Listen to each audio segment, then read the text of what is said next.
Initiative के through, तो उनको लग रहा था कि अगर हम जंग करेंगे तो कोई फायदा नहीं हो रहा। सही है, हाँ। खाली इंडिया को नुकसान नहीं हो रहा, इससे चाइना को भी नुकसान हो रहा था। जिस तरीके से उनके हजारों एप्स पे बैन लगा लिया था। और इंडिया ने तो चाइना की बहुत बड़ी इन्वेस्टमेंट को इंडियन मार्केट से निकाल के बाहर भी फेंका है। हाँ, उन्होंने स्टार्ट भी इसीलिए तो लिया था। और जिस तरीके से इंडियंस के मुख्तलिफ कंपनीज है, हीरो हो गई, महिंद्रा हो गई, टाटा हो गई, वो अफ्रीका में जाकर इंडिया के साथ कंपटीशन कर रहे हैं। हाँ। अगर आप अफ्रीका में जाओगे, सबसे अच्छे बाइक से वो हीरो और महिंद्रा के हैं। जिस तरीके से इंडिया इन चीज़ों की यानी डेवलप कर रहा है खुद को, मोदी एक तहरीक भी चला रहा है, made in India. Made in India brand हो गया ना। हाँ, वो हाँ। या एक स्ट्रेटेजी की तहत ही वो तो चल रहे हैं ना। हाँ, अभी चाइना को भी नजर आ रहा था कि ये हमें भी निकाल रहे हैं। हाँ, और ये तो सारी दुनिया को पता है कि इंडिया जैसी मार्केट वो अभी कहाँ भी नहीं मिल रही है। इंडिया दुनिया की सबसे बेस्ट मार्केट है। बेस्ट मार्केट है, बेस्ट मार्केट। जिस तरीके से चाइना 1990 में था, हाँ। अब वो जो हाल है ना, अभी इंडिया का यही हाल है। अब इंडिया का अब बूम पीरियड आ गया। बूम पीरियड आ रहा है क्योंकि वहाँ पे डेमोक्रेसी जो है ना वो स्टेबल है, जमहूरियत मुसलसल जा रही है, अमन है। और वो इस तरीके की पॉलिसीज बना रहे हैं, उस वजह से इन्वेस्टमेंट भी काफी इन्वेस्टर भी काफी अट्रैक्ट हो रहे हैं। चाइना ने इंडियन मार्केट के लिए अपनी जो है डिसएंगेजमेंट लद्दाख पे शो की है, क्योंकि चाइना लद्दाख को लेके बहुत ज्यादा एग्रेशन दिखाता। तो शी जिनपिंग ने बड़ी दफा बोला है जंग की तैयारी करो, जंग के लिए तैयार हो जाओ। कभी अपने जासूसी गुब्बारे भेजता है, कभी अपनी जासूसी शिप इंडियन ओशन में भेजता है कि मैं इंडिया की जासूसी करूं। अब इंडिया से क्यों हाथ मिला रहे हैं? चाइना को वो कैपिटलिस्ट कंट्री वो चाहती है, वो हर जगह अमेरिका की तरह यानी अपने दोस्तों के साथ नहीं आती कि यहाँ पे अटैक कर, वो आती है थ्रू इन्वेस्टमेंट। ठीक हो गया। ईरान वेस्ट से दूर हो रहा था, वो ईरान में भी थ्रू इन्वेस्टमेंट आया। तकरीबन 400 बिलियन डॉलर की इन्वेस्टमेंट चाइना ने ईरान में की है। पाकिस्तान में जितनी की उससे 8 गुना ज्यादा उन्होंने ईरान में की है। अफगानिस्तान में भी वो मिनरल्स की माइनिंग कर रहे हैं। अब इंडिया को देखा, अगर इनसे मैं दुश्मनी करूंगा तो उल्टा मेरा ही नुकसान है। और मोदी को भी इस वजह से काफ़ी ज़्यादा फ्लैशबैक आ रहा है कि आप पाकिस्तान के खिलाफ तो इतना एग्रेसिव होते हो। और उन्होंने पहले ये स्टेटमेंट भी दिया कि ना कोई घुसा है हमारी बाउंड्री में। ये बात उनकी जो इंडियन आर्मी है वो भी डिनाई कर रही थी कि नहीं, कुछ ऐसे इलाके जो अंदर आए थे। पर चाइना को भी खुद रियलाइज हो गया कि इसका मुझे कोई फायदा नहीं हो रहा। चाइना पीछे हटे ना, तो मैं कहता हूँ इंडिया की जो है ना ये बहुत बड़ी अचीवमेंट है। हाँ। इतना जितना क्रेडिट इंडिया को देना पड़ेगा ना उतना ही कम है। उसकी रीज़न ये है कि इंडिया जो है ना वो अब इकोनॉमिकली जो है ना वो अगर देखा जाए तो इकोनॉमी के हिसाब से वो बहुत ज़्यादा जो है ना वो उसने ग्रो की है दुनिया के ऊपर।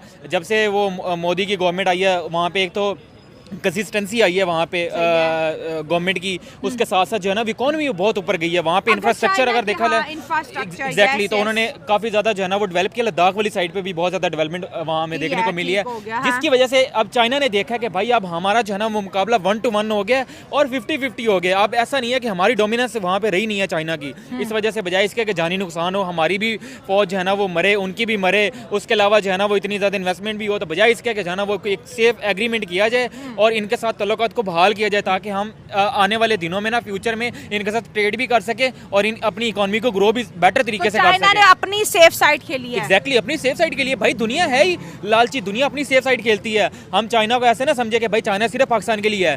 भाई कोई भी मुल्क जो है ना वो अपनी सबसे ज़्यादा अपना फ़ायदा देखते हैं। अब चाइना को अपना फ़ायदा इंडिया में नज़र आ रहा था कि भाई इंडिया जितना ग्रो कर रहा है, वहाँ पे आप टेक इंडस्ट्री देख लें, आप ये मोटर इंडस्ट्री देख लें। मैं कहता हूँ दुनिया अब चाइना को उसने बीट कर दिया भाई। और डिफेंस में भी इंडिया की DRDO की बात करें और भी प्राइवेट सेक्टर की बात करें तो बड़ी से बड़ी डिफेंस टेक्नोलॉजी इस वक्त इंडिया के है। 2 उन्होंने जो है न्यूक्लियर सबमरीन्स बना दी हैं। इंडियन ओशन पे भी इंडियन आर्मी की पावर नजर आ रही है, बॉर्डर पे भी पावर नजर आ रही है। तो आपका ये कहना है कि अगर चाइना लद्दाख से हट रहा है तो इसमें चाइना का फायदा है, क्योंकि वो इंडिया को नहीं डरा सकता। ये exactly. तो अब बिल्कुल भी नहीं डरा सकता था। अगर हम बैक 5 ईयर to 6 ईयर चले जाए ना, तो इंडिया की आंखों में आंखें डाल के जो है ना वो खड़ा होता था। और हमने वीडियोस भी देखी हैं, इवन दो कि हमने वीडियोस देखी है, इंडियन आर्मी जो है ना वो थोड़ी बहुत हमें वहाँ पे लड़खड़ाती हुई नजर आती भी थी कि भाई वो जो है ना वो बैक फुट पे हमें नजर आते थे। लेकिन अब 2-3 सालों से अच्छे डंडे चला रही है चाइना। अब बिल्कुल भी ऐसा नहीं है। उसकी रीजन यही है कि अब जब कंट्री जो है ना वो इकोनॉमी वाइज अगर ग्रो करती है ना, तो आपका जो है ना वो दुनिया के ऊपर इमेज ही डिफरेंट बन जाता है। अब इमेज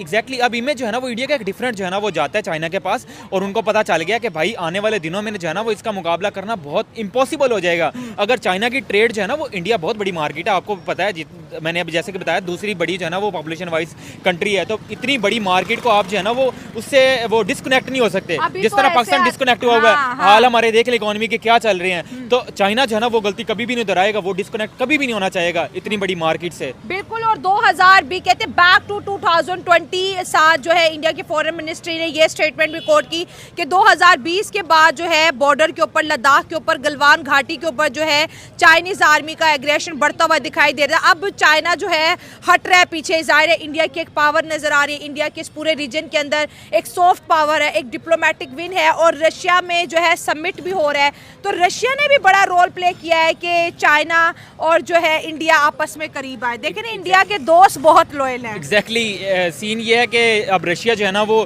काफ़ी बड़ा वेपन्स वो सप्लायर है इंडिया का, वहाँ से भी उनको पैसा जाता है, तो अब इंडिया जैसे कहेगा। अब बेसिकली बात यही है जो मैंने की है ना कि अब उनके पास ऑलरेडी पैसा बहुत आ चुका है इंडिया के पास। हाँ, पैसा जिसके पास होता है ना, अब इसराइल क्या है, इसराइल के पास पैसा है, वो अपनी पैसे की डिमांड के ऊपर जितना मर्जी जुल्म कर रहे हैं ना, दुनिया के ऊपर हाईलाइट नहीं हो रहा। अब कभी भी आप हाईलाइट नहीं कर सकते। इंडिया सेम, उनका भी सेम सिनेरियो यही चल रहा है। अब जितनी तरक्की उस इंडिया ने पिछले 10 सालों में की है ना, मैं कहता हूँ पिछले 60 सालों में इतनी तरक्की इंडिया ने नहीं की थी जितने मोदी की हुकूमत में पिछले 10 सालों में उन्होंने तरक्की की है। नो डाउट कि मोदी को एज अ प्राइम मिनिस्टर हम लोग लाइक नहीं करते, लेकिन इंडिया के लिए ग्लोबल लीडर माना जाता है। पाकिस्तान लाइक करे ना करे, इंडिया को कोई फर्क नहीं पड़ता। एग्जैक्टली कोई फर्क नहीं पड़ता। वैसे शी जिनपिंग आया ना ऊंट पहाड़ के नीचे, एग्रीमेंट उसने किया फिर मैं इंडिया वही के साथ। हाँ बिल्कुल किया, ऊंट पहाड़ के नीचे है। मैं वही कह रहा था कि इनके जमीन के ऊपर पाँव नहीं लग रहे थे, लेकिन अब जो है ना वो इनको पाँव लगाने पड़ेंगे। याद करा चाइना से अमेरिका डर सकता है, लेकिन चाइना से इंडिया नहीं डरता, क्योंकि हमने लद्दाख पे देखा है जितनी एग्रेशन से अगर चाइना आर्मी आती है तो उसको डबल जवाब हमने बहुत सी वीडियोस में देखा कि इंडियन आर्मी ने दिया। मैं आपकी इस बात से बिल्कुल एग्री नहीं करता। कैसे आपको प्रूफ करना पड़ेगा? मैं अपनी प्रूफ कर सकती हूँ। लद्दाख का जब मामला हुआ था, जब ये लोग आपस में करीब आ रहे थे, तो इंडियन ने जो है ना मार खाई थी।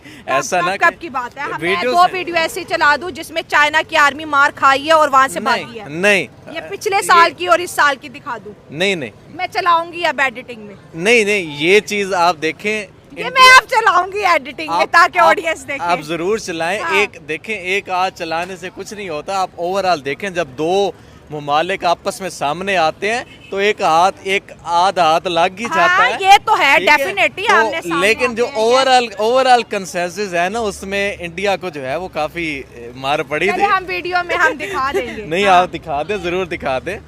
नहीं, वो मैं एडिटिंग में चलाऊंगी। वीडियोस है। अच्छा, हम यहाँ पे आप दिखाइएगा जिसमें वो मार खा रहे हैं। नहीं, अभी तो पिछले साल और इस साल की जो क्लिप वायरल हुई है मैं तो वही दिखाऊंगी। वो क्लिप एक वायरल हो गई है ना, आप वो 10 क्लिप। चले ठीक है, हम जंग पे बात पे नहीं जाते, हार जीत पे भी नहीं जाते, किसने मार खाई किसने ना खाई। अगर LAC के ऊपर इंडिया और चाइना के मामलात हल हो सकते हैं, तो लाइन ऑफ कंट्रोल जो कि इंडिया और पाकिस्तान के बीच है, हम इसको सीरियसली कंसिडर क्यों नहीं करते? अगर चाइना और इंडिया का इतना बड़ा मुद्दा सॉर्ट आउट हो सकता है, तो फिर कश्मीर को लेके हम इंडिया से बायलैटरल टॉक का आगाज क्यों नहीं करते? क्योंकि अगर इंडिया चाइना के साथ एग्रीमेंट कर सकता है तो पाकिस्तान के साथ भी डेफिनेटली हो सकते हैं। उसकी वजह यह है कि इसको तो पहली तो बात यह है कि हमारी स्टेट करना नहीं चाहती। ठीक है, हमारी स्टेट क्यों नहीं करना चाहती? इसके पीछे बड़े बैठे हैं, वो चाहते नहीं है कि हमारी स्टेटें आपस में मिलजुल के ये करें। अगर वो बड़े ये चाह रहे हैं कि चाइना और इंडिया के मामला ठीक हो जाए, तो उसमें मैं ये समझता हूँ पाकिस्तान का कोई ख़ास वो फ़ायदा नहीं होगा। अगर इंडिया और चाइना हाथ में लाते हैं तो पाकिस्तान का फायदा नहीं होगा, आप ये कह रहे हैं? अगर इंडिया और चाइना की फ्रेंडशिप बढ़ती है तो पाकिस्तान को इस पे जरूर